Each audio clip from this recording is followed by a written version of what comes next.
Bienvenue dans Sacrée Sexualité, le podcast où on parle de sexualité, mais pas comme à la télé. Je m'appelle Livia Quero, je suis écrivaine, je suis coach en sexualité et je suis aussi très fan de comédie romantique. Et tu vois, dans les comédies romantiques, le sexe c'est toujours automatique, fluide, génial et parfait. Et ça ressemble pas trop à la réalité. On ne nous montre pas tous les moments maladroits, compliqués, qui sont durs à naviguer. Et on ne nous montre pas non plus toute la dimension magique, sacrée de la sexualité qui va bien au-delà de mélanger les corps. Eh bien, tu sais quoi ? Dans ce podcast, c'est exactement ce qu'on va faire. On va parler des choses qui sont un peu compliquées, un peu difficiles et dont personne ne parle jamais. Et en même temps, on va parler de la dimension spirituelle, énergétique de la sexualité qui en fait un outil qui te permet de te reconnecter à qui tu es et qui impacte tous les aspects de ta vie. Je suis très heureuse de t'accueillir dans ce podcast et je te dis à tout de suite pour l'épisode du jour. Hello, bienvenue dans ce nouvel épisode. Aujourd'hui, on fait quelque chose d'un peu différent. Je vous partage l'extrait d'une émission de radio dans laquelle je suis invitée tous les mardis ici en Guadeloupe sur la radio RCI qui est animée par Cindy Bellini. L'émission s'appelle Sans Tabou et elle est excellente parce qu'en plus on a des personnes qui nous appellent, qui nous posent des questions et je trouvais que c'était une façon super chouette de partager sur les sujets qui nous passionnent ici sur le podcast. Bonne écoute. Vos histoires, vos questions, dites-nous tout dans Sans Tabou avec Cindy Bellini sur RCI. Allez, bonsoir à toutes et à tous, bonsoir à vous, bonsoir dans vos voitures, bonsoir chez vous, bonsoir au boulot, où que vous soyez les bienvenus. Nous sommes vraiment heureuses puisque nous sommes deux femmes dans ce studio et je dirais peut-être même heureux puisqu'il y a aussi Philippe Curassi à la réalisation technique ce soir, de vous retrouver dans un nouveau sujet de Sans Tabou. Aujourd'hui c'est mardi, le mardi nous parlons sexualité et ce soir nous allons parler des femmes fontaines sur RCI. Amour, couple, sexualité, on parle de tout dans Sans Tabou sur RCI. Ah ben oui, un sujet intriguant, fascinant, je dirais même si on ose le superlatif, fantasmatique. Nous allons parler des femmes fontaines, mythes, fantasmes ou possibilités. Je dis pas réalité, je dis bien possibilités avec un grand point d'interrogation. Et pour nous éclairer ce soir, toujours sans vulgarité, sans jugement, Livia Quero, coach en sexualité. Hello. Bonsoir Livia. Bonsoir à tous. Comment Ravie de ça vous va ? retrouver. Super bien. La semaine commence à peine. Tranquille. Moi, bien. en janvier, je suis tranquille. Je fais pas grand-chose. Ah bon, bah c'est pas mal. Me C'est une repose. belle manière de commencer l'année. Oui, parce que l'année passée, tu vois, les années, c'est chargé. La fin de l'année est chargée. Donc, pour moi, janvier, c'est on rentre en douceur. Ah, on rentre en douceur quand l'année commence. C'est bien, Ce Livia n'était pas Quero. un jeu de mots sexuel, je Oh non, promets. mais je ne l'ai pas pris comme ça. D'accord. Allez, donc je précise qu'on parle ce soir de sexualité toujours avec respect, bien sûr. Toutes vos questions sont les bienvenues. Tous vos témoignages sont les bienvenus également. On évite les propos crus ou dégradants, s'il vous plaît. On est dans Sans Tabou. Et on ne juge pas les autres. On ne juge pas et nous ne sommes pas dans la vulgarité. Voilà. On a posé les bases dès le départ. Nous sommes en direct des deux îles, Guadeloupe et Martinique. Hello. Madame Quero. J'adore qu'on m'appelle comme ça. Ah ben oui, mais moi j'aime bien. Ça me fait me sentir, tu sais, Ouais, je sais pas, un peu importante. important, Oh, ancrée, bah, tu l'es. mature. Mais tu je suis l'es, importante, tu l'es. c'est clair. Bon, alors, Madame Quero, Oui, avant Madame d'entrer Bellini. dans les fantasmes, on va remettre un peu de science et de réalité dans la chose. Ouais. Qu'est-ce qu'on appelle exactement une femme fontaine ? Alors, on dit plus trop femme fontaine parce que je vais essayer d'être concise. Mais en gros, quand on disait femme fontaine, ça supposait que certaines femmes l'étaient et certaines femmes ne l'étaient pas. Et c'est normal, c'est parce que pour certaines femmes, il y avait ce phénomène qui avait l'air naturel et pour d'autres pas. Et en fait, à ce stade, il n'y a pas, je réponds en grande partie à la question de l'émission qui est qu'à ce stade, scientifiquement, il n'y a pas de preuves qui montrent que certaines personnes à vulve peuvent avoir une émission fontaine, on appelle, et que d'autres pas. Et donc, si on l'a eu, bah, c'est super, mais si on l'a jamais eu, ça ne veut pas dire qu'on ne peut pas l'avoir. Donc maintenant, on parle beaucoup d'émission fontaine. Ah, on dit émission fontaine. Oui, parce qu'en gros, toute personne avec une vulve peut avoir une émission fontaine. Voilà, donc on a brisé le mythe tout de suite en début d'émission. Voilà. Et on est là pour ça, pour vous apprendre un peu les bien choses sûr, de la bien vie. sûr. Si vous avez des questions, n'hésitez pas. La ligne est ouverte. 05 90 96 27 27. Vous pouvez également communiquer avec nous via la ligne WhatsApp au 06 90 11 11 10. Alors, Livia, est-ce qu'on peut dire que l'émission, tu dis comment Émission fontaine. L'émission comme fontaine. si on a émis une fontaine. Très bien. Alors, Voilà. est-ce que l'émission fontaine, c'est la même chose que la lubrification? Absolument pas. Oui. Pas du tout. Mhm. Alors, tu vas avoir trois phénomènes, lubrification, éjaculation féminine et émission fontaine. On peut juste dire la fontaine, faire simple. Oui. La lubrification, ça va être avec des glandes qui sont à l'intérieur du vagin, qui vont émettre un liquide qui favorise en gros la pénétration et qui apporte du confort. Oui. Voilà, donc ça va être à l'intérieur. Et c'est nécessaire pour toute pénétration d'être lubrifiée. On ne pénètre pas sans lubrification, c'est interdit. Parce que ça peut non seulement être douloureux, mais causer des micro-déchirures, etc. Donc la lubrification, c'est le phénomène naturel et on peut toujours compléter avec un lubrifiant si on veut. Ensuite, tu vas avoir l'éjaculation féminine qui, on confond parfois avec l'émission fontaine, mais l'éjaculation féminine, c'est pas beaucoup de volume. Donc ça va être plus qu'une lubrification. Ça va avoir un petit jet quand même, mais ça va être un liquide plutôt blanc et épais. Presque comme une éjaculation masculine, mais tu vois, ça va être un petit peu plus. Une émission fontaine, c'est beaucoup d'eau en général. D'accord. Et c'est beaucoup d'eau, c'est un liquide qui est très clair. Tu vois, ça ne lubrifie, c'est pas là pour lubrifier, c'est vraiment encore autre chose. Et c'est pas mal de liquide. Alors, ça peut être plus ou moins liquide, mais c'est quand même beaucoup plus qu'une lubrification. On peut dire que là, c'est quand on est au summum de son plaisir? Pas nécessairement. Pas nécessairement. Non. D'accord. Ça, c'est un autre mythe. Oui. C'est qu'une émission fontaine n'est pas nécessairement liée à un orgasme. Très bien. Donc, vous pouvez avoir votre moment fontaine avec orgasme ou sans orgasme. Et vous pouvez avoir un orgasme très, très, très, très puissant sans aucune émission fontaine. En fait, c'est un phénomène qui est en fait assez mécanique. Et donc, ça va plutôt causer dans le corps un lâcher-prise, une détente, un relâchement, un ouh, comme ça, on va dire. Mais ce n'est pas nécessairement corrélé avec un orgasme. Très bien. Et donc, c'est pas le summum forcément de l'orgasme, non. Je ne dirais pas que si vous voulez des orgasmes puissants, il faut absolument que vous appreniez à avoir des émissions fontaines. Et en anglais, on dit squirter. Donc ça, c'est quelque chose que vous allez voir plus souvent écrit. SQUIRTER, qu'on a un peu francisé. Et le squirting, c'est ça. Et ça, c'est un phénomène du corps, mais c'est décorrélé de l'orgasme. Très bien. Donc, nous allons nous tourner vers le standard. On a bien compris que l'émission fontaine et la lubrification, ça n'a rien à voir. Non. Nous allons accueillir JLD. Bonsoir JLD. Bonsoir Bellini, c'est bien ça? Oui, comment ça va? Bonsoir madame, c'est Laura, Christine, Jocelyne. Livia Quero. Laura Flessel. Je fais pas malheureusement de, comment on appelle ça, d'escrime. C'est pas mon truc. Oui, c'est JLD de cette année. Oui. Enchantée. Et combien de litres d'eau? Ça peut venir à quel moment? À quel âge on peut avoir ça? À quel âge? N'importe quel âge. C'est pas une question d'âge. C'est jamais trop tard. C'est-à-dire que peu importe la personne, on peut toujours... voilà, c'est jamais trop tard.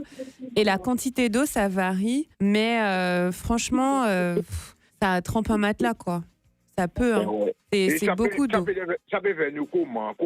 Pour attirer ça peut venir comment? Quand c'est une première fois, c'est souvent avec les doigts. Et c'est pénétration au niveau de ce qu'on appelle le point G qui est à l'entrée du vagin. Et donc, c'est à cet endroit-là que l'eau va s'accumuler. Ça s'appelle le point G. C'est un petit point, alors? C'est un petit point, disons 2-3 cm de diamètre, on va dire. Et en fait, c'est cette zone-là qu'il faut chercher. Et elle a une texture particulière. C'est soit très lisse, soit un peu granuleux. Et en fait, c'est cette zone-là qu'il faut stimuler. C'est un petit peu antidérapant. Voilà. Très bien, JLD. Reste à l'écoute. Tu vas apprendre beaucoup de choses. Merci pour ton appel. Continuez à nous appeler au 05 90 96 27 27 pour toutes vos questions concernant les femmes fontaines. Et puis, Livia Quero nous a dit qu'on ne dit plus ça. On est has-been quand on dit femme fontaine aujourd'hui. Oui, surtout qu'on n'emploie plus ce terme. Même le mot femme, entre guillemets, aujourd'hui, il n'est pas très complet parce que tu as des personnes qui ont des vulves et qui se considèrent pas des femmes parce que, à cause de leur identité de genre. Oui. Tu as même des gens qui sont intersexes et qui peuvent avoir des vulves et qui sont pas des... Enfin, tu vois, c'est genre... En anatomie, c'est pour ça que vous m'entendez tout le temps dire personne n'a vulve, personne n'a pénis, parce que tu as tellement de genres différents. Tu as les personnes non-binaires, les personnes trans, mais tu as aussi des personnes qu'on appelle intersexes. Avant, très avant, on disait même hermaphrodite pour ceux qui se rappellent. Et donc, c'est pour ça qu'on dit même plus tellement le mot femme quand on parle d'anatomie, parce que tu peux avoir une vulve et avoir un genre différent. Voilà, c'était ma petite parenthèse technique. Donc, mais du coup, émission fontaine, c'est si vous avez une vulve, vous pouvez techniquement l'avoir. Donc, pour ceux qui découvrent ce terme pour la première fois, on leur dit que c'est has-been, qu'on n'emploie plus ce terme. On dit émission fontaine. Nous allons accueillir Marcel Dumoule. Bonsoir Marcel, bienvenue. Bonsoir Cindy. Comment ça va? Ça va Marcel? Oui, j'entends parler d'éjaculation, mais comment ça vient? Pour avoir cette émission fontaine, la plupart du temps, la pénétration ne fonctionne pas parce que ça va trop loin, c'est trop profond. Et donc on va vouloir utiliser d'abord les doigts pour aller pas trop profond. Et donc il faut stimuler, mais pas très profond, à 1 ou 2 cm de l'entrée du vagin, et ça permet... Mais après, c'est pas forcément automatique, ça demande un peu de pratique. C'est-à-dire qu'il faut trouver une partenaire qui est consentante et il va falloir pratiquer parce qu'en plus, il faut que la personne soit très, très, très détendue, qu'elle se sente très en confiance, qu'elle se sente très à l'aise. Il y a plusieurs ingrédients, on va dire, qui rentrent en jeu. C'est pas automatique. Oui, mais ça excite l'homme des fois. Oui, je pense que c'est très excitant parce que j'ai la sensation que c'est le cas. Ouais. Ok, merci beaucoup. Merci Marcel, belle Merci soirée. pour les questions. On me demande comment on fait les questions techniques déjà là. Il est que 20h12 les gars. Moins de chance. Allez, 05 90 96 27 27 sur toutes vos questions liées à ce phénomène des femmes fontaines. Alors j'utilise encore le terme Tu peux femme le dire, fontaine mais c'est pour juste que maintenant on on sait puisse se qu'on peut retrouver, être voilà. plus varié. Très bien. Alors, comme disait Marcel à l'instant, pourquoi est-ce qu'il y a autant de fantasmes autour de cette... Je pense que c'est parce que c'est pas très courant non plus. Oui. Et donc du coup, tu as plusieurs choses. Tu as le fait que c'est pas très courant, donc en gros, ça... Quand un homme arrive à le faire avec une femme, ça lui donne une sensation de performance, tu vois. Oh mon Dieu, j'ai réussi. Mais la plupart du temps, ça veut dire que le corps de cette femme est assez réceptif et surtout assez détendu. Donc je pense qu'il y a un côté un peu wow, j'ai réussi. Il y a un côté un petit peu aussi, je sais pas comment dire, mais parfois en sexualité, on est excité parce qu'il n'est pas commun. Et donc du coup, comme il y a un côté un peu pas commun, toute cette eau qui sort, il y a un côté un peu waouh, c'est impressionnant, c'est nouveau. Et donc du coup, tout de suite, c'est sexy, c'est excitant, etc. Tu vois. Mais malheureusement, tu as, je vais dire simplement, des femmes qui ont facilement des émissions fontaines et qui se retiennent parce qu'elles sont pas à l'aise, elles ont peur de mouiller, elles ont peur qu'on les perçoive mal, etc. C'est un phénomène qu'on peut retenir alors du coup. Elles s'empêchent de lâcher complètement. Oui, bien sûr, tu peux ça se retenir. contrôle. Très bien. Nous allons accueillir Ish avant la pause. Ish qui nous appelle de Fort-de-France. Bonsoir Ish. Salut. Bonsoir. Comment ça va? La première fois qu'on est devant ce phénomène, on se pose des questions. Elle a fait pipi sur moi, mais pourquoi? Et comme j'étais un garçon très, très, très curieux, le lendemain, j'ai acheté à la librairie un journal qui s'appelle Union, qu'on ne fait plus d'ailleurs. Oui. Et effectivement, j'ai eu ma formation adolescent avec Union qui parlait des femmes fontaines. Effectivement, durant toute ma vie, j'ai 73 ans, durant toute ma vie, effectivement, je ressens. Et puis, il faut ressentir aussi la personne. On ne va pas au lit comme ça. Et c'est vrai, il y a des aventures, carnaval, machin, comme ça. Mais quand tu as une relation qui s'est bien installée, effectivement, comme j'ai entendu il y a 3-4 minutes, il faut que la personne soit relaxée, qu'elle soit bien pour effectivement avoir ce phénomène de... comme on a dit, c'est vrai que j'ai oublié le terme qu'elle a dit. Une émission fontaine. Voilà, une émission. C'est en garde fontaine, mais c'est mettre émission, voilà. Effectivement, c'est surprenant la première fois, surtout quand on est jeune, mais effectivement, si la dame elle est décontractée, puis il y a vraiment quelque chose de positif et une tendresse et tout, effectivement, j'avais remarqué que pas mal de mes compagnes n'étaient pas bloqués à cause de ça, quoi. Voilà. Et cette sensation, pour la première fois, d'avoir pensé que cette femme faisait pipi, ça a été ressenti comment? C'était dégoûtant? C'était comment? Non, c'était pas dégoûtant, parce qu'il faut dire la chose, j'étais en train de faire un cunnilingus. Et d'un seul coup, j'ai ressenti ça, j'ai sursauté, j'ai dit merde, elle a fait pipi. Surprenant, ouais. J'ai mis ma langue là où il fallait pas, quoi. C'est vrai que la première fois qu'on est jeune, ça doit faire un choc, j'avoue.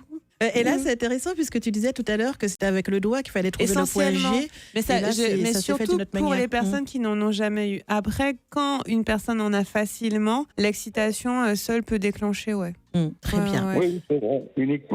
Uniquement avec mon balata, pas avec le doigt. Uniquement parce que c'est pas... Il y a la position aussi, la levrette, et puis quand on cogne avec... Oui, c'est ça, exactement. Quand on cogne sur le point G, et qu'on appuie devant où se trouve le point G et puis qu'on tape avec le balata, eh ben effectivement, ça déclenche l'émission Fontaine. Très Yes. bien. Voilà. Merci beaucoup. Merci pour ce beau Très témoignage, intéressant. Ish. C'était super intéressant, tout à fait. Nous parlons de la sexualité qui reste, c'est vrai, un sujet intime. Mais en parler, Livia Queiroz, ça permet quand même de mieux comprendre le corps. Ça permet de dédramatiser et puis surtout d'informer, Madame Queiroz. Yes. Ici, nous abordons des sujets pour éduquer et puis surtout pour lever les tabous, pas pour choquer les amis. Nous allons accueillir Abigail des Abîmes. Bonsoir Abigail. C'est à Bonsoir. toi. Comment ça Bonsoir. va? Ça va. Ça va bien, Ça va. Abigail. Oui. Abigail avec Oui, deux ça va. L E. Hein? Très bien. Oui, oui. Vas-y, on t'écoute. Moi, du coup, ma question, c'était est-ce qu'une femme peut faire l'émission Fontaine toute seule ou est-ce que c'est vraiment avec quelqu'un? Est-ce que c'est facile aussi de l'obtenir en étant juste zen ou alors il y a d'autres qualités pour faire l'émission Fontaine? Merci Abigail, c'est une très bonne question. Oui, tu peux complètement le faire seul parce que tout ce qui est nécessaire, c'est stimulation du point G et d'avoir un corps très détendu. D'accord. J'ai une cliente, elle s'est entraînée. Elle s'est entraînée à le faire. Et en fait, deux choses qui bloquent, c'est la peur du liquide et la peur qu'en fait, on se fasse pipi dessus alors qu'en fait, c'est pas ça. Une chose qu'on peut faire, c'est couvrir le matelas avec quelque chose d'étanche ou une grande serviette. Il y en a qui s'entraînent au sol et il y en a même qui peuvent essayer dans la baignoire. Et en fait, tout ce qui est nécessaire, c'est stimuler ce point G, donc à l'entrée du vagin, mais aussi respirer assez, détendre assez ton corps pour que tu te laisses assez aller si ça vient. Et l'autre chose que je dirais, c'est que ça demande un petit, sans jeu de mots, ça demande un petit coup de main. Avec un peu de pratique, on commence à sentir la zone. Et une chose que, par exemple, une de mes clientes m'a décrite, c'est qu'on sent qu'il y a un endroit qui pulse un peu à l'intérieur quand on commence à stimuler. Et donc ça, tu peux le sentir justement avec tes doigts. En le faisant seul, on peut vraiment s'entraîner parce que tu sens ce qui se passe dans ton corps. Donc oui, on peut complètement s'entraîner seul. Je dirais avec les doigts ou aussi avec un God stimulateur du point G. Alors, je ne recommanderais pas avec de la vibration parce que du coup, c'est trop fort et ce sera trop dur à reproduire. Mais tu as des gods qui sont un peu incurvés. Et pareil, ça, tu peux essayer seul complètement. Et j'aurais juste pratiqué un peu. Voilà. D'accord. Ça répond à la question ? Oui, ça répond bien à la question. Plus pendant le moment que vous étiez en train de parler, j'avais d'autres questions que vous avez répondu. parfait, super, je suis Abigail. contente. Très bien. Merci beaucoup. Merci à toi, bonne reste à soirée. l'écoute. Nous restons sur la ligne de RCI avec Sarah. Bonsoir. Comment ça Bonsoir. va, Sarah? Alors, Bienvenue. Ça va, merci, oui. Alors, je me suis garée comme je suis sur la route. Oui. Ma question était, alors je suis femme fontaine depuis très jeune.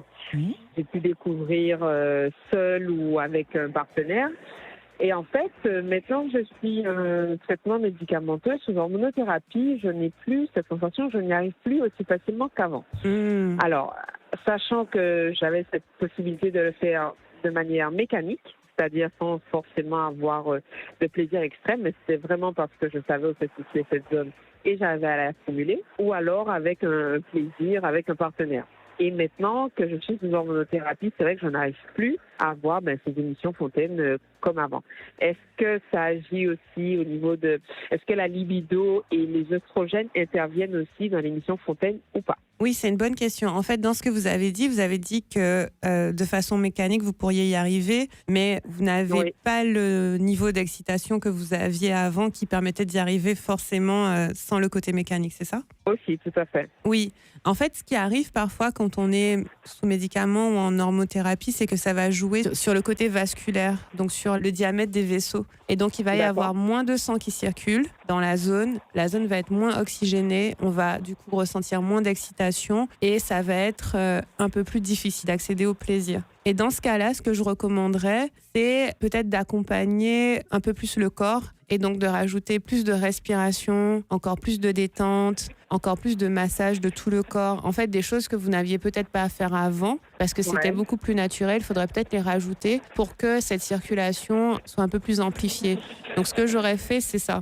J'aurais massé toute la zone de la vulve, j'aurais vraiment même détendu tout le corps, bien respirer profondément et voir si ça vient et peut-être dans un premier temps cumuler ça avec une stimulation mécanique et puis au fur et à mesure voir si avec la respiration aide énormément, donc voir si avec la respiration on peut arriver à quelque chose de similaire à avant. C'est ce que j'aurais essayé. À voir, mais j'aurais exploré en se disant comment je peux ressentir plus d'excitation avec le corps que j'ai maintenant, entre guillemets. Donc, avec les médicaments que je dois prendre, etc., comment je peux arriver à un niveau similaire. Et souvent, c'est respirer, faire un peu plus de son, de bruit, parce que le bruit agit sur les cordes vocales, ça fait vibrer tout le corps, bouger un petit peu plus, voilà. C'est ce que j'aurais fait, accompagner un peu plus le corps. Voilà, Très Sarah. bien, merci Ça répond aux questions, Sarah. Oui, merci beaucoup. pour ton appel. Merci beaucoup. On espère avoir pu t'aider. Au revoir. Merci à toi. On nous écoute de la Guyane. Bonsoir la Guyane. Alors, j'aurais une question qu'elle nous dit. Elle s'appelle Bernadine. J'ai du mal à lâcher prise au moment des rapports. Auriez-vous des astuces, s'il vous plaît? Merci. C'est ça va être ça la plus grosse difficulté en fait, en général. Bon, pour tout le monde, j'ai envie de dire, mais en plus, si on veut avoir cette émission Fontaine, pour lâcher prise, il faut se sentir en sécurité. C'est la base. Parce que souvent, on nous dit lâche prise, mais c'est impossible de juste se dire ok, je vais lâcher prise. Donc la première chose, c'est réfléchir à qu'est-ce qui me donne un sentiment de sécurité. C'est un petit peu comme si, je sais pas, Cindy est à côté de moi et je me disais, je me jette dans les bras de Cindy, je le ferai pas si je sais pas qu'elle va me rattraper. Si je me sens pas en sécurité, je vais pas me lâcher contre tu vas quelqu'un. pas faire ta shame. Ben non, c'est clair. Très bien. Voilà, c'est normal que si le corps ne se sent pas pleinement en sécurité, il se retienne. Ça veut pas dire que vous n'êtes pas en sécurité seul ou avec votre partenaire, mais parfois, à l'intérieur de nous, on a cette sensation d'être un peu sur ses gardes. On a un peu peur de... C'est pas forcément conscient, mais tu vois, on a un peu peur de certaines choses. On est un peu parfois pudique aussi on est dans un peu l'acte. pudique. Ouais. On a peur de la jouissance aussi, voilà, parfois on se retient. Exactement, on est un peu vulnérable. À quoi je vais ressembler? Comment je vais bouger? Est-ce qu'on me regarde? Est-ce que je suis pas une mauvaise fille si je me sens trop à l'aise, etc. Donc, on a tous ces scripts dans la tête. Et en fait, ça arrive à un endroit où on se dit, je suis en sécurité de me laisser pleinement aller. Et parfois, se le dire suffit. Parfois, on peut s'imaginer une espèce de cocon de sécurité. Parfois, si on est avec quelqu'un d'autre, on peut dire à la personne, voilà, j'ai envie de me sentir en sécurité. Peut-être que la personne peut nous dire des choses qui nous font nous sentir en sécurité. Mais vraiment, rappelez-vous ça. Lâcher prise égale sécurité. Si je me sens pas en sécurité, je vais pas pouvoir lâcher prise. Et des fois, c'est pas parce que la personne avec qui on est ne nous fait pas nous sentir bien, c'est que dans notre corps à nous-mêmes, on retient un peu. Ensuite, la deuxième chose pour lâcher prise, c'est encore une fois respirer. Parce que quand je respire, vous faites une belle respiration, le corps se détend automatiquement. Parce qu'il sait qu'il est en vie, il sait que tout va bien. La plupart du temps, quand on fait du sexe, on a la respiration bloquée. On est comme ça. On est en apnée. On est en apnée. Oui. Et donc, on se dit, ouais, j'arrive pas à lâcher prise, mais en même temps, vous respirez pas. Donc, si vous respirez pas, votre corps se dit, on n'a pas d'air, on va mourir, quelque chose de grave est en train de se passer. Et donc, pour donner au corps un signal de sécurité, du fait qu'il est en vie, il faut absolument respirer. Et donc, plus vous respirez profondément, mieux vous avez des chances de lâcher prise. Et parfois, vous pouvez même aller jusqu'à relâcher totalement le corps, comme si vous vous abandonniez, je sais pas, dans le lit, là où vous êtes, et vraiment faire de belles respirations. Une belle respiration, c'est quoi? C'est une respiration qui va jusqu'au bas du corps. Vous inspirez, ça va jusqu'au bas du corps, jusque dans le bassin, et vous expirez et ça remonte. C'est pas... C'est... Voilà, vraiment un beau soupir. Et ça, pour moi, ce sentiment de sécurité et la respiration, ça aide énormément. Vous allez voir que même la respiration, ça bloque le mental. Je respire. Bam, je reviens dans mon corps. Je pose l'attention sur ma respiration. Je pose même pas l'attention sur ce qui est en train de se passer sexuellement. Je pose l'attention sur la respiration et je reviens dans ce moment présent. Et dans le moment présent, on se sent toujours bien. Souvent, quand on est dans sa tête, c'est qu'on est dans le futur ou dans le passé. Ah, très bien. Voilà, on n'est pas dans le présent. Quand on est dans sa tête, on se dit, est-ce que j'ai pas oublié de faire ça? Ou qu'est-ce qu'il va penser de moi après? Non, c'est un vrai lâcher prise. Le vrai lâcher prise, c'est être dans le présent, c'est ressentir ses sensations corporelles, et ce qui va vous aider le plus, c'est respirer. On peut faire cette sensation aller de la pointe des orteils au lobe des oreilles. Tout à fait. Bon, très bien. Même jusqu'au haut du crâne. Même au haut du crâne, très bien. C'est en sexualité, si vous devez maîtriser une compétence, c'est respirer correctement. Sincèrement. Alors justement, Olivia, on nous pose comme question sur la ligne WhatsApp, est-ce que les préliminaires, c'est important pour qu'une femme puisse avoir cette émission Fontaine? Alors les préliminaires, c'est toujours important, dans le sens où quand on définit préliminaire, c'est tous ces moments de caresse, de détente. Je vais vous expliquer pourquoi c'est important. En fait, les préliminaires, souvent on dit préliminaires parce que c'est avant la pénétration. On se dit oui, il faut préparer le corps de façon à ce qu'on puisse faire une pénétration. La vérité, c'est que même vasculairement, donc encore une fois, on parle des vaisseaux sanguins, pour une femme, ça prend 15 à 20 minutes pour que son corps soit prêt à ressentir du plaisir sexuel. Pour un homme, ça prend genre 30 secondes, parfois, quelques minutes. Mais pour une femme, ça prend 15 à 20 minutes. Ça veut dire que c'est rare qu'on puisse arriver, se regarder dans les yeux et se dire « Allez, on y va ». C'est très rare, ça se passe dans les films, mais dans la vérité, il y a besoin de 15-20 minutes pour que le corps se détende, que le corps revienne à l'instant présent, qu'on ne soit pas en train de penser à plein d'autres choses et qu'on se reconnecte aux sensations. Et donc, c'est absolument indispensable dans toute interaction sexuelle qu'il y ait au moins 15 bonnes minutes de préparation du corps. Très bien. Et donc, pour une émission Fontaine, c'est encore plus nécessaire puisqu'on a besoin de se lâcher prise, on a besoin de s'abandonner et de ne pas avoir peur de laisser, de se relâcher. Et donc là, tu as encore plus besoin d'être prête. Donc, les préliminaires, ça, c'est obligé. Il y a Gladys de Saint-François qui nous dit « Belle émission, belle expérience vécue. La première fois, je pensais que je faisais pipi », qu'elle nous écrit.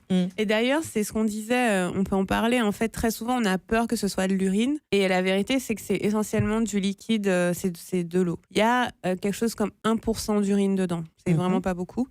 Et c'est juste parce que ça passe aussi par l'urètre, en fait. Donc, il n'y a aucune odeur de pipi en soi. Non, ça sent pas du tout le pipi. Ça sent plutôt, je sais pas comment décrire. Est-ce que c'est une odeur même? Pas trop. C'est un peu une odeur un peu musquée, mais ça a même pas autant d'odeur que des sécrétions vaginales, par exemple. Il y en a moins. Et c'est un liquide très clair. Bon. Donc ça fait peur aux gens, mais c'est pas du pipi. Et si vous avez peur que ce soit du pipi, allez aux toilettes avant. Comme ça, vous êtes sûr. Très bien. Bon, on va pas se mentir, Livia Queiro. Ce sujet est surtout présent dans l'imaginaire sexuel. Ça, c'est vrai, notamment à cause des films. Et puis, on peut le dire aussi de la culture populaire. Est-ce que la pornographie, justement, a brouillé la perception des femmes fontaines, selon toi? Je pense parce que si tu vas, quand on va sur les sites porno, je trouve que c'est une catégorie qui est très mise en avant. Je sais pas, j'ai l'impression, je sais pas parce que je pense que je les fréquente pas assez pour savoir, mais j'ai la sensation que c'est une catégorie qui est très mise en avant et qui excite beaucoup les gens. Je pense qu'il y a le côté rare, il y a le côté impressionnant, il y a le côté un peu sexy, sexuel, etc. Maintenant, je dirais que ce sur quoi il ne faut pas tomber, c'est se dire « si je ne suis pas, entre guillemets, une femme fontaine, alors il me manque quelque chose. Il faut à tout prix que... » Non, absolument pas. On va pas chercher la performance. Parce que comme je vous ai dit, en plus, c'est pas comme si ça va vous donner un orgasme plus fort. C'est une expérience, mais c'est une expérience comme une autre. On peut dire que le plaisir féminin n'a pas besoin de preuves spectaculaires pour être réel. T'as dit ça tellement bien. Wow, très bien. J'adore. Non, mais c'est ça. Vous n'avez pas besoin de prouver quoi que ce soit. Et j'aime les superlatifs. Ouais, non, mais j'adore. C'est super. Et en fait, des fois, on va se forcer, on va se dire, oh mon Dieu, il faut que j'arrête. Non, c'est pas ce qu'on recherche. On recherche le plaisir avant tout. J'ai pas mal de messages qui se ressemblent sur la ligne WhatsApp. Dis-moi. Il y a un auditeur qui nous dit « J'aurais aimé vivre ce moment de plaisir ». Il y a une auditrice qui nous écrit « Je n'ai jamais vécu ça et je me demande si je passe pas à côté de quelque chose ». En fait, tout le monde peut essayer. Franchement, moi, je dis 2026, on est en janvier, posez l'intention que vous y arrivez cette année. Ouais, c'est l'intention qui compte, il faut la poser déjà. Oui, parce qu'en fait, la vérité, c'est que moi, j'accompagne essentiellement des femmes et elles sont plusieurs à passer de « je n'ai jamais eu d'orgasme, ma sexualité est à un niveau plat », donc même pas au stade de certaines de nos auditrices, vraiment, j'ai pas de sexualité, à « oh, je suis femme fontaine » ou « j'ai des émissions fontaines ». Pourquoi ? Avec la pratique, en fait. C'est comme beaucoup de choses. Et en fait, ce qu'on remarque, c'est qu'une fois que tu as réussi une fois et que tu as compris le mécanisme, ça revient facilement. En fait, c'est vraiment comme si on débloquait une porte. Après, ça ne veut pas dire qu'à chaque fois, ça va se faire. Mais en tout cas, il y a ce truc de, une fois que tu as compris un peu comment ton corps fonctionne, etc., tu as ouvert la possibilité. Et comme je disais, il n'est jamais trop tard. Rien n'empêche. C'est comme tout. C'est comme tous les orgasmes dont on parle tout le temps. Vous avez accès à tout. Prenez vos 2 doigts, vous y allez, vous explorez, vous prenez votre god incurvé, vous y allez, vous explorez. Et vraiment, rappelez-vous ce que j'ai dit, qui est qu'il faut que le corps soit très détendu, stimulation.g, mais vous avez la priorité, c'est un corps détendu. Donc, on peut avoir cette émission Fontaine à tout âge. Oui. On nous écrit sous la ligne WhatsApp, c'est Paul qui nous écrit « Moi, j'ai un souci, je perds mon érection face à une femme fontaine. Est-ce que c'est normal ?» Alors, je vais jamais vous dire que quelque chose n'est pas normal. Donc ça, c'est sûr. En fait, ça dépend. Perdre une érection, déjà, c'est normal. Ça arrive à tout le monde. Enfin, je veux dire, c'est assez courant. Ensuite, il faudrait réfléchir à qu'est-ce qui fait que l'érection est perdue. Est-ce que c'est que tu es anxieux ? c'est une cause assez courante de perte d'érection. Est-ce que tu es impressionné? Est-ce que tu te dis, oh mon Dieu, tu te mets toute une montagne de ce que ça veut dire et tu te dis que tu ne seras pas à la hauteur? En fait, j'aurais réfléchi à c'est quoi le script dans la tête? C'est quoi les pensées qu'on se dit et c'est quoi la réaction du corps. Donc, quand tu perds ton érection, donc disons que, et tu peux nous répondre dans le chat si, désolé, je tutoie, mais je ne sais pas. Pas de problème. Mais tu peux nous répondre dans le chat, mais disons que voilà, tu vois qu'une femme a eu cette émission Fontaine. Qu'est-ce que tu ressens dans ton corps? Est-ce que tu te crispes? Est-ce que tu paniques? Est-ce que tu te fais te sentir tout petit? Est-ce que tu as envie de fuir? Enfin, c'est quoi? Qu'est-ce qui se passe au niveau du corps? Qu'est-ce qui se passe au niveau des pensées? Comment tu l'interprètes? Et du coup, ça va te donner la piste de pourquoi tu perds ton érection et comment tu peux la garder. Paul est en train d'écrire, justement. Il dit qu'il ne ressent plus rien. Qu'est-ce qu'il associe à la femme Fontaine? Est-ce qu'il y associe quelque chose? Il va nous répondre, mais est-ce qu'il y associe quelque chose? Est-ce que ça représente quelque chose pour lui? Pour lui, une femme qui est Fontaine, ça veut dire quoi? Parce que si ça lui coupe ses sensations, c'est qu'il y a une interprétation consciente ou pas de ce que ça peut être. Il écrit, hein? Il écrit. Il va très nous bien. dire. Donc, le temps qu'il nous donne sa réponse, il dit rien en particulier. Après, est-ce Peut-être que que quand l'érection il y a trop de revient liquide, après? ça coupe un peu aussi. Peut-être que c'est aussi une interruption.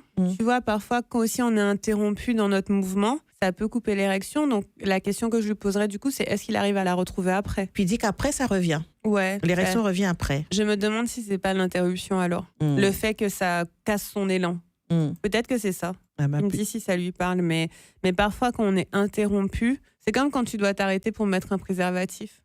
Parfois, tu perds ton érection parce que tu as été interrompu dans ton mouvement. Donc, je me demande si c'est pas quelque chose comme ça. Très bien. Alors, bonsoir les filles. Malheureusement, je ne trouve pas ce point G avec mes doigts. Je ne ressens pas cette partie avec des nervures ou lisses. Donc, je désespère d'expérimenter cette émission Fontaine. J'avoue être clitoridienne. Signée Lovely de Baïf. J'aurais bien rajouté du lubrifiant si elle ne trouve pas. Déjà, c'est la première chose que j'aurais faite avec les doigts. Lubrifier un petit peu plus. Peut-être du lubrifiant, de l'huile de coco. Et si au toucher, à la sensation, on ne sent pas de différence, peut-être voir s'il n'y a pas une zone qui est un peu plus bombée ou épaisse qu'une autre, en fait. Voilà, donc si on ne sent pas que c'est plus lisse ou que c'est plus strié, voir s'il n'y a pas une zone qui est juste un petit peu plus arrondie ou incurvée. Mais j'aurais pas désespéré, il ne faut pas abandonner. D'accord. Donc on peut dire que toutes les femmes l'ont. Hein. Si elles ne le trouvent pas, elles ne doivent pas se sentir anormales. Parce que le clitoris, là, pour l'instant, comme je disais, on n'a pas énormément de recherches scientifiques sur le sujet, mais le point G, il semble que ce soit une partie du clitoris. Et donc, si vous avez un clitoris, vous avez un point G. Forcément, il y a le point G. Très bien. Lovely qui continue de nous écrire. Jacquito de Mornalo qui dit « Il y a quelques années, j'ai fréquenté une femme Fontaine. Vraiment, c'était exceptionnel. Elle inondait la chambre. » Donc, pour certains, c'est exceptionnel. C'est vraiment fabuleux. Pour d'autres, ça coupe le chic. Ouais, bon, ben, ça dépend de tout chacun. Alors, elle dit qu'il y a une zone bombée, Lovely. Je reviens sur son message. Lovely qui cherche sa zone. Et elle dit je ressens... Ah bon, tiens. Elle est en train d'expérimenter la chose. Il y a une zone bombée que je ressens depuis peu. Ok, ben c'est ça. Voilà. Donc, c'est ça. Et du coup, ce que je te recommanderais, c'est d'essayer plusieurs mouvements. Soit tu vas d'avant en arrière, soit tu vas du bas vers le haut. Mais n'abandonne pas. Tu vas y arriver. Ok. C'est pour ça que je suis coach, Cindy, parce que je dis aux gens qu'on va y arriver, tu vois. Oui, ben c'est ça. Il faut les coacher comme il faut pour le sexe. Et donc, pour stimuler tout ça. C'est ça. Et donc, du coup, cette zone bombée, qui est normalement pas très loin de l'entrée du vagin, va explore-la, différentes vitesses, différentes types de toucher, et ça va aller. Mais du coup, c'est bon, t'as trouvé l'endroit. Très bien. Il y a Susu qui nous dit « Je découvre tous les jours beaucoup de choses que j'ignorais sur la sexualité. » Elle nous remercie. Elle dit « Je dors en riant et que c'est très bon pour la santé. » Super. Elle nous dit « Le hic, c'est qu'après l'émission, mon mari dort déjà. » Alors, réveille les maris. C'est quoi ce mari-là? Oh, bah, il faut le réveiller, Susu. Hein. Allez, hop. On travaille. Non, je rigole. Nous allons accueillir Paulette qui nous appelle de Baïf. Bonsoir Paulette. Bonsoir. Comment ça va? Ça va très très bien. Vas-y, on t'écoute. Alors, les questions que je me pose, est-ce que on est femme fontaine avec... En fait, ça m'est arrivé d'être femme fontaine avec quelqu'un et avec quelqu'un d'autre, non? Ouais. Alors, attends, Paulette, est-ce que tu peux baisser sur ton retour parce que ça fait des échos? Oui, baisse ta radio un peu. Oui, s'il te plaît. Ça y est. Merci. Ça y est, j'ai arrêté. Oui, c'est une très bonne question. Est-ce qu'on peut être femme fontaine avec certaines personnes et pas avec d'autres? En fait, je te poserais la question de savoir, est-ce que tu te sentais détendue plus avec l'un qu'avec l'autre? Parce que souvent, ça joue. Est-ce que tu te sentais plus capable de lâcher prise avec l'un qu'avec l'autre? Ça peut jouer aussi. Et puis, après, l'autre chose que je regardais, c'était est-ce que c'était la même technique qui était employée dans les deux cas, tu vois? Est-ce que tu arrives à faire des distinctions entre les deux expériences?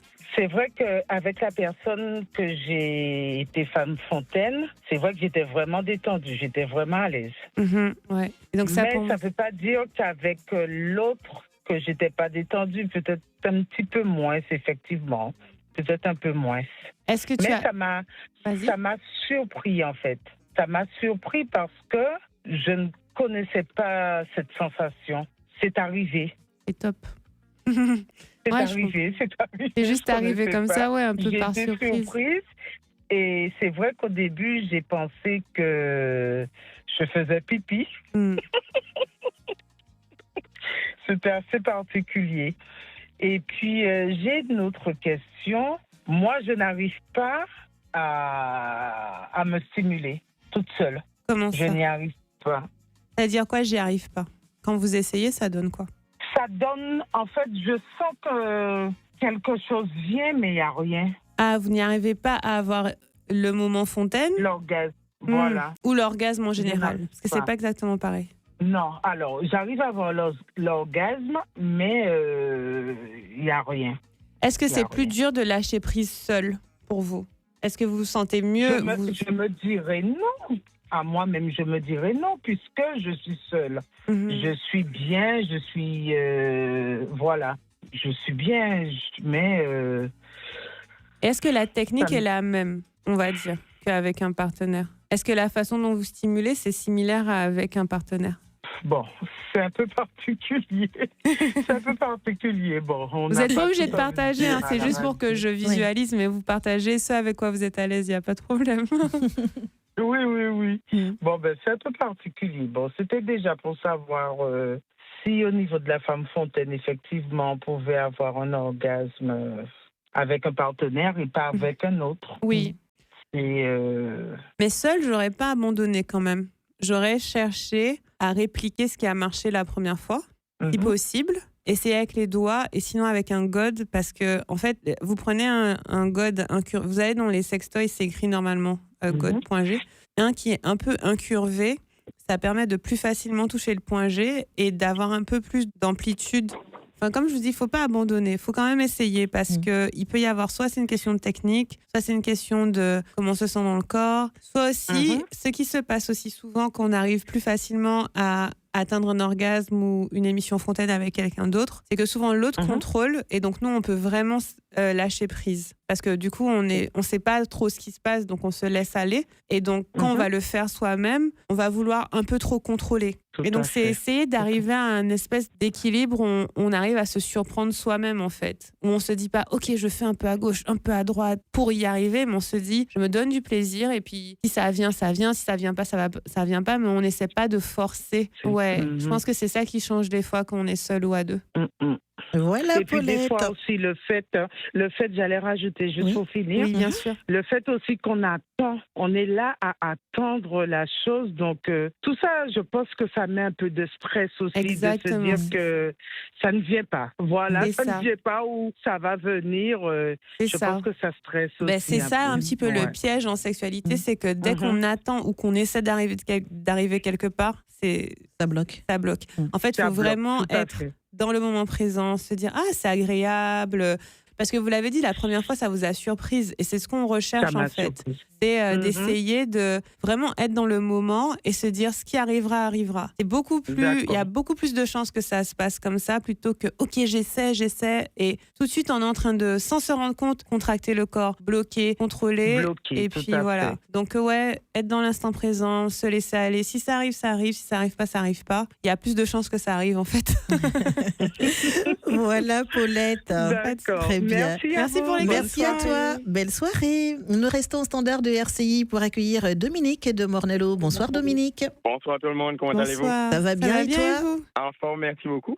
Alors, le plus curieux, c'est que chaque fois que j'interviens dans cette émission, c'est pour un sujet plus ou moins, pareil. Carré. Voilà, on rigole pas avec nos sujets, on est des gens sérieux, nous. Voilà. Mais oui. Mais en fait, cette fois, je vais quand même rajouter un petit quelque chose. Alors, pour la petite histoire, je vous avais dit la dernière fois que j'avais un ami qui m'avait initié à cette pratique-là puisque je n'y comprenais rien du tout. Et mon pote m'avait invité à voir comment ça se passait, comment il faisait faire fontaine une femme. Il m'expliquait en détail. Et là, je me suis lancé, je me suis envolé. Bravo. Mais oui, et là, je voulais rajouter quand même un petit quelque chose.